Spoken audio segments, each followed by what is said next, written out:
주 2020년 5월 13일 수요일 오늘 주 앞에 나오신 분들을 진심으로 환영합니다.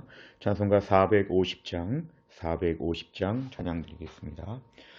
내 평생 소원 이것뿐 주의 일 하다가 이 세상 이별하는 날 주 앞에 가리라. 꿈같이 헛된 세상 일 취할 건 무엇냐. 이 수고함만 하여도 헛된 것뿐일세. 불같은 시험 많으나 겁내지 맙시다. 구주의 권능 그 신이 이기고 남겠네. 금보다 귀한 믿음은 참 보배 되도다. 이 진리 믿는 사람들 다 복을 받겠네. 살같이 빠른 광음을 주 위에 아끼세. 온 몸과 마음을 바치고 힘써서 일하세. 아멘. 하나님 말씀은 요한복음 18장 38절 하반절부터 19장 11절까지입니다. 신약성경 179페이지가 되겠습니다.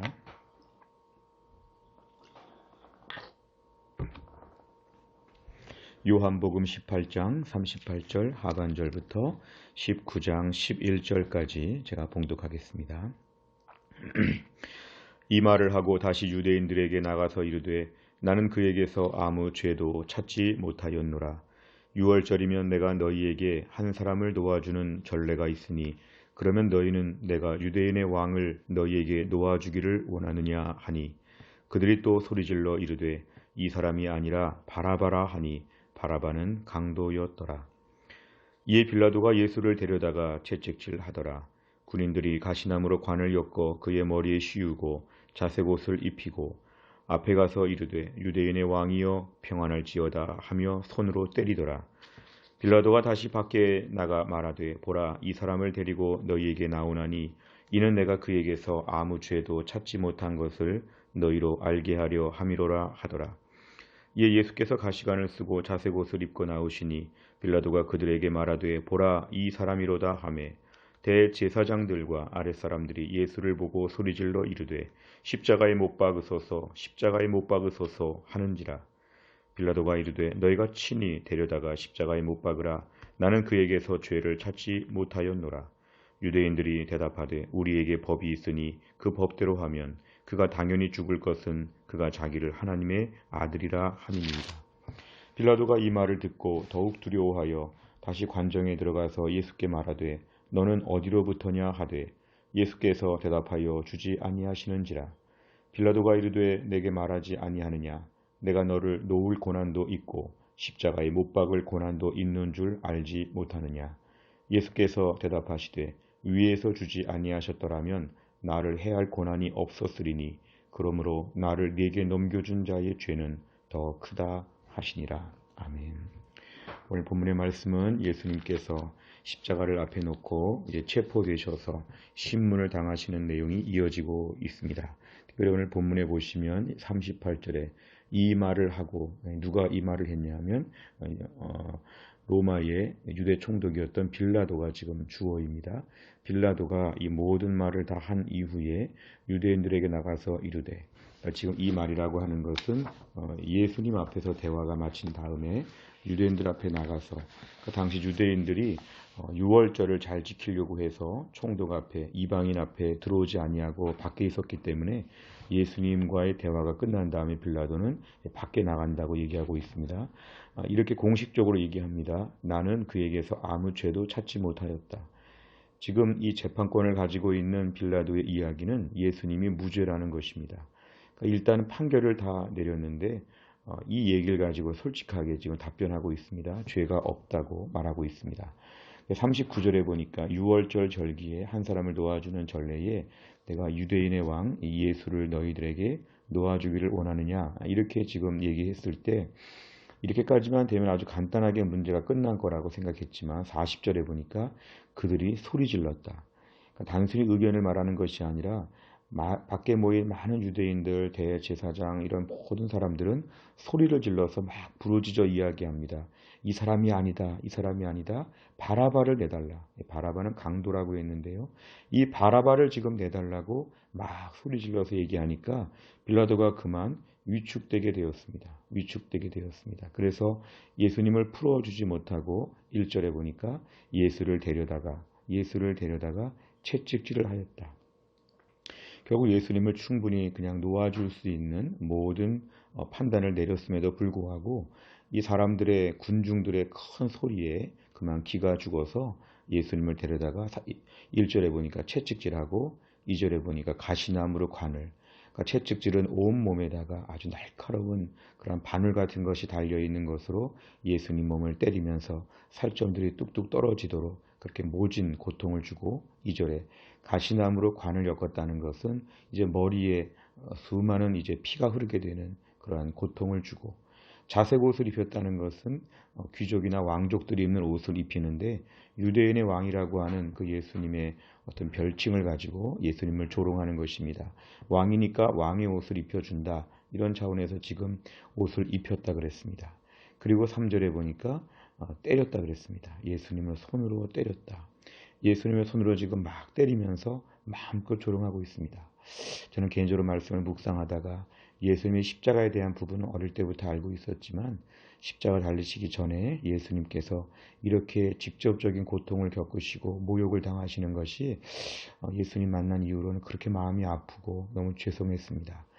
십자가도 내가 달렸어야 됐지만 이 고통도 내가 받았어야 될 고통이었기 때문에 오늘 예수님이 이런 1절부터 3절까지의 예수님의 고난이 너무 참 송구하고 죄송하고, 이걸 생각하게 되면 정말 내가 받은 구원에 대하여 더 마음을 가다듬고 더 엎드리게 됩니다. 4절 이하를 보니까 오늘 빌라도가 두 번째 얘기합니다. 나는 그에게서 죄를 찾지 못했다. 두 번째 용기 있는 얘기를 했는데요. 이제 5절과 6절을 보니까 대제사장들과 아랫사람들, 그러니까 사실은 많은 유대인들이 모여가지고 소리를 또 지릅니다. 이 소리 지르는 게 사람을 기를 죽이는 건데요. 또 소리를 막 질러서 큰 소리로 얘기합니다. 이번에는 십자가에 못 박으라, 십자가에 못 박으라. 그러니까 6절 하반절에서 빌라도는 세 번째로 또 용기 있게 말합니다. 나는 그에게서 죄를 찾지 못했다. 세 번씩이나 지금 같은 말을 하고 있는데 이 정도였으면 그대로 진행을 하는 게 그의 소임에 맞는 것이지만 7절에 보니까 유대인들이 또 말을 합니다. 유대인들은 자기를 하나님의 아들이라, 그러니까 예수님의 죄는 신성모독죄가 가장 큰 죄라 이렇게 얘기를 하니까 8절에 빌라도가 이 말을 듣고 두려워했다고 했습니다. 어찌 보면 정말 이 말이 맞을 수도, 아니면은 뭔가 좀 일반 죄수와는 좀 다른 이런 모든 상황 앞에서 빌라도는 매우 두려워하게 됐습니다. 다시 9절에 보니까 9절, 10절, 11절에 또 관정 안에 들어가서 예수님과 대화를 합니다. 어디서부터 왔느냐? 사실은 이런 걸 물어보는 걸 보면 그동안 예수님에 대해서 몰랐다는 것도 우리가 알 수 있고, 특별히 10절에 보니까 내가 너를 놓을 고난이 있고 십자가에 못 박을 고난이 있다는 것은 예수님을 하나님의 아들로 믿지 아니하고 예수님에 대한 모든 메시지를 받아들이지 않는, 그러니까 빌라도가 세상적으로 공부를 많이 했을지 권력이 많을지 모르지만 철저하게 예수님에 대해서, 진리에 대해서는 무식하고 이쪽에 대해서는 아무것도 알지 못하는 그의 모습을 우리에게 보여줍니다. 그러니까 11절에 위에서 주지 아니하셨다면 너는 아무 고난도 없었을 것이다. 오늘 예수님은 그의 실체에 대해서 말씀하여 주십니다. 내용 관찰을 보시면, 첫째, 빌라도는 예수님에 대해서 어떻게 판단합니까? 38절 하반절, 19장 4절, 6절 세 번의 본문을 통해서 죄를 발견할 수 없다. 나는 그에게 죄를 찾지 못했다. 38절, 4절, 6절 세 번씩이나 오늘 빌라도는 판단하고 공포합니다. 두 번째를 보면 빌라도는 유대인들로부터 예수님이 자신을 하나님의 아들이라고 주장했다는 말을 듣자 어떻게 반응합니까? 8절과 9절에 보면은 두려워하는 마음을 갖게 됐습니다. 그래서 예수님한테 가서 어디서부터 왔느냐고 진지하게 한번 물어봅니다. 그렇지만 예수님은 답변하지 않으셨습니다. 세 번째로 보면 빌라도는 예수님께서 무죄임을 알면서도 왜 예수님을 석방하지 않았습니까? 그는 세 번씩이나 예수님 죄가 없다는 얘기를 했지만 오늘 본문에 의하면 예수님을 석방하지 아니하고 그대로 예수님을 죄수로 붙잡고 있습니다. 왜 빌라도가 그랬을까요? 일단 많은 걸 생각할 볼 수 있지만 빌라도는 예수님에 대해서 잘 몰랐다는 걸 알 수 있습니다. 예수님에 대해서 잘 모르죠. 10절과 11절에 봐도 예수님이 누구신지를 잘 모르는, 그러니까 당시에 그 유대 사회에서 예수님에 대한 일들이 전국적으로 큰 뉴스가 되었을 것이고, 또 어찌 보면 예수님에 대한 모든 정보에 대해서 그는 전혀 지금 모르는 것처럼 그렇게 나왔습니다.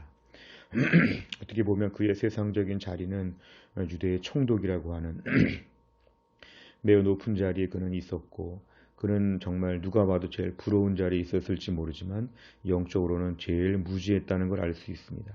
그러니까 오늘 모든 일들에 대해서 그는 확신을 갖지 못했습니다. 그러니까 오늘 그는 세 번씩이나 걸쳐서 예수님 무죄라는 것을 이야기하면서도 정말 이 문제 앞에서 진지하게 생각해 보거나 고민해 보지 못했다는 것입니다. 그러면서 오늘 결론적으로는 그에게 쇄도하고 있는 40절, 6절, 7절 이렇게 보니까 계속 소리 지르는 사람들이 있습니다. 바라바를 내주고 예수님을 십자가에 못 박으라 뭐 이런 얘기들을 40절, 6절, 7절에 지금 막 달려오는 이런 말들 앞에서 자기의 판단이 없고 자기의 확신이 없으니까 이런 말들에 그는 끌려다니게 되었습니다. 부와 뇌동하는 것이죠. 확신이 없으면 이런 식으로 목소리 큰 사람 말을 듣게 되어 있고 조그마한 어려움이 와도 끌려다니면서 낙심하게 되어 있습니다. 사람에게 확신이 없으면 그 사람은 살아있으나 죽은 존재와 같이 그냥 아무런 역할을 감당하지 못한다는 것입니다. 우리가 오늘 본문의 말씀을 묵상하면서 예수님의 기본적인 구원 사역에 대한 부분을 깊이 묵상하고 감사하는 시간이 먼저 필요하지만 오늘 또 매우 구체적인 또 오늘 하루의 실천을 위한 그런 적용점을 저희가 본다면 우리들은 정말 하나님의 음성을 듣고 하나님 말씀 앞에 기준을 가지고 내 삶을 이끌고 있느냐, 오늘도 하나님 앞에서 확신이 있느냐, 내가 오늘도 사는 이유, 내가 아침에 큐티하는 이유, 내가 오늘 일하는 이유, 내가 오늘도 무슨 걸 보고 판단하는 그런 분별력, 이런 것이 얼마나 있느냐. 아무 생각이 없다 보면 그냥 신문 보면서 따라가고 주변에 목소리 큰 사람들 따라가고 조금만 어려워도 낙심하고 이렇게 됩니다. 우리보다 앞서 살았던 믿음의 사람들, 또는 신앙의 위인들을 보면 순교하는 자리까지도 확신이 있었습니다. 죽어도 괜찮다, 손해봐도 괜찮다, 이런 것이죠. 더구나 코로나19 시대를 저희가 살아가면서 우리 안에 진리에 대한 확신이 없고 하나님이 주시는 음성에 대한 확신이 없으면 우린 계속 끌려다닙니다. 텔레비전에서 뭐라고 말했나? 신문에서 뭐라고 말했나? 내 주변에 시끄러운 사람들이 뭐라고 말하고 있나? 너무 귀찮고 너무 번거롭고 계속 주변의 사람들의 눈치를 살펴보면서 결국은 판단이 없는 것이죠. 이 판단을 내릴 때는 하나님 앞에서의 확신이 있어야 판단에 힘이 있습니다. 오늘 우리 교회 안에서도 마찬가지입니다. 누가 좋아하나 누가 싫어하나 이게 중요하지 아니하고 하나님이 이걸 원하시나, 이게 성경적인 진리인가, 하나님께서 허락하시는 말씀인가, 여기에 대한 확신들이 우리에게는 너무 필요합니다. 오늘날 우리의 삶을 보면 꼭 빌라도와 비슷합니다. 분명히 아는 것 같으면서 실상은 모르고, 진리에 대해서 아는 것처럼 보이지만 실상은 모르고, 주변에 누가 뭐라고 하는지, 누가 시끄러운 사람이 있으면 그냥 그 사람을 잠재우기 위해서 따라다니고, 주변에 그냥 늘 그냥 이끌려 다니고 수동적으로 사는 것. 어떻게 보면은 하나님 말씀 앞에서 우리에게는 이런 판단력이 너무 중요합니다. 더군다나 지금 같은 때에는 이런 판단력이 너무도 필요합니다. 주님, 저에게 판단력을 허락하여 주시고 하나님께서 주시는 확신을 가지고 오늘도 우리의 가정, 직장, 교회 안에서 우리의 위치를 감당하게 하여 주옵소서. 아무리 누가 뭐라 그래도, 진리에 대한 확신을 가지고 오늘 하루를 살게 하여 주시고, 옳은 일을 했을 때 미안해하거나 불편해하거나 마음이 상하지 않게 하여 주시옵소서. 하나님이 오케이 하면 그 일을 끝까지 밀고 나갈 수 있는 그런 지구력을 허락하여 주옵소서. 이렇게 우리가 오늘 기도해야 되겠습니다. 네 번째를 보면 예수님에 대해 공정한 판결을 내리지 못하고 주저한 빌라도를 보며 무엇을 느낍니까? 최근에 우리의 삶 가운데서 주변 사람들의 구미에 맞춰주기 위해 쩔쩔맸던 것들, 주변 사람들 앞에서 끌려다니면서 하나님 앞에 옳은 것, 신앙 양심상 옳은 것에 대해서 선뜻 말하지 못한 것을 오늘 돌아보는 그런 시간입니다. 저도 목회를 하면서 늘 교인들의 생각과 또 주변 사람들의 말들을 많이 들으려고 애쓰지만 그때마다 항상 조심하는 것이 있습니다. 사람을 좋게 하랴, 하나님을 좋게 하랴. 하나님이 주시는 확신을 가지고 우리가 분명히 결단하는 것이 필요합니다. 루터는 자신이 종교개혁을 일으키면서 특별히 많은 카톨릭의 박해를 받을 때 루터는 하나님의 말씀으로 나를 설득해 봐라 이렇게 얘기하면서 종교개혁의 사상을 매우 강건하게 굳건하게 붙잡고 나아갔습니다. 어찌 보면 하나님 말씀, 사실 이런 말씀을 우리가 집중하는 훈련이 더 필요합니다. 남들 앞에 눈치 보고 여기저기 기웃거리지 말고 성경 말씀 보고 기도하는 시간이 우리에게 이런 분별력을 허락하여 주실 것입니다. 5번 문제, 진실과 진리 앞에서 세상의 눈치를 보며 두려워했던 경험이 있다면 언제입니까? 내가 신앙 양심에 따라 공정하게 처리할 일이 있다면 무엇이고 구체적으로 어떻게 행하겠습니까? 제일 중요한 건 오늘도 하나님 앞에서 우리가 어떻게 판단하겠느냐. 오늘 말씀의 적용은 저 같으면 하나님 주신 확신을 갖는 가장 중요한 통로는 성경 말씀을 보고 최근에 큐티한 말씀을 통하여 하나님의 인도하심을 받습니다. 하나님께 최근에 읽은 말씀, 내가 정하지 않고 하나님께서 읽게 하시는 요즘 성경 통독하는 범위에 따라서 하나님 말씀을 차분하게 받아들이고 또한 큐티하는 말씀들을 통해서 내 삶의 문제를 점검하면서 하나님 앞에서의 확신을 갖습니다. 또 깊은 기도 시간을 갖게 되면 기도하다가 주의 뜻을 선명하게 보여주십니다. 때론 최근 은혜 받은 찬양들을 많이 부르다 보면 찬양 가운데 하나님께서 판단을 허락하여 주십니다. 우리가 설교 말씀을 통해서도 이런 판단에 대한 것을 기준점을 찾을 수가 있습니다.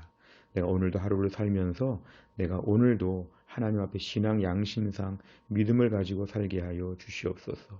사람들 앞에 눈치를 보지 아니하고 하나님 앞에서 주시는 판단력, 경건 생활을 통해서 주시는 하나님의 음성 앞에서 철저하게 순종하게 하여 주시옵소서. 이러한 믿음을 가지고 우리가 또한 날을 감당할 수 있기를 간절히 바랍니다. 기도하겠습니다. 하나님 아버지 감사합니다. 오늘도 하나님 우리를 깨워주시고 주 앞에 나오게 하신 하나님 아버지 오늘도 빌라도가 예수님을 체포하여 신문하는 과정에서 그에게 분명한 판단이 있어서 예수님의 무죄를 3번씩이나 공포했지만 결론적으로는 사람들의 부르짖음과 아우성 때문에 예수님을 십자가에 못 박히도록 내버려 두는 방치하는 그의 모습을 보았습니다. 자기 자신이 확신이 없으니까 그 진리에 대하여 확신하지 못하니까 결국에는 주변 여론에 따라서 사람들 앞에 칭찬받고 인정받고 하나님의 표를 얻기 위하여 그의 쩔쩔매는 모습들을 보면서 우리의 자화상을 돌아보게 됩니다. 우리도 우리의 삶 가운데서 사람에게 좋게 하랴 하나님께 좋게 하랴 결국 당장에 시끄러운 건 사람이기 때문에 사람들 앞에서 너무 눈치 보며 살았던 저희들을 용서하여 주시고 오늘도 은밀하게 우리를 지켜보시는 하나님 앞에서 먼저 어느 것이 옳은가 판단하며 하나님이 내 마음에 주시는 그런 신앙 양심상 일들을 판정해 나갈 수 있도록 도와주시기를 원합니다. 하나님 아버지 사람들의 눈치를 보는 훈련을 얼마나 평생 해왔는지 모릅니다. 이제 하나님의 뜻을 분별하는 이런 분별력을 하나님이 허락하여 주시고 이 코로나19 시대에 더욱더 세상의 여론과 텔레비전 방송, 주변의 사람들, 목소리 큰 사람들, 시끄러운 사람들, 말 많은 사람들 이런 사람들의 말을 자꾸만 듣지 아니하고 하나님의 은밀한 음성을 들을 수 있도록 하나님의 지침을 받을 수 있도록 우리에게 은혜를 베풀어 주시옵소서. 한날의 모든 일정 가운데 오늘도 우리에게 은혜를 베풀어 주시기를 간절히 원하옵고 우리의 성도들 한 명 한 명을 하나님이 건강하게 지켜주시고 이 코로나 사태가 속히 종식될 수 있도록 은혜를 베풀어 주시옵소서. 예수님의 이름으로 기도하옵나이다. 아멘. 오늘은 저희가 수요일을 맞이하여 100대 기도 제목의 내용 양육과 훈련을 통한 성도들의 영적 성숙과 성장을 위해서 기도해 주시기를 바랍니다. 코로나19 때문에 많이 위축되고 있지만 지금 제자 훈련은 수요일마다 하고 있습니다. 하지만 그 밖에 양육 세미나는 상반기엔 좀 어렵겠지만 우리 성도들이 기본적으로 영적으로 성숙하게 하여 주옵소서. 43번부터 56번까지 내용 가지고 주기도문이 마친 다음에 간절하게 기도해 주시길 바랍니다. 주기도문 합니다. 하늘에 계신 우리 아버지여, 이름이 거룩히 여김을 받으시오며 나라 임하옵시며 뜻이 하늘에서 이룬 것 같이 땅에서도 우리가 이루어지이다. 오늘날 우리에게 일용할 양식을 주옵시고 우리가 우리에게 죄 지은 자를 사하여 준 것 같이 우리의 죄를 사하여 주옵시고 우리를 시험에 들게 하지 마옵시고 다만 악에서 구하옵소서. 대개 나라와 권세와 영광이 아버지께 영원히 있사옵나이다. 아멘.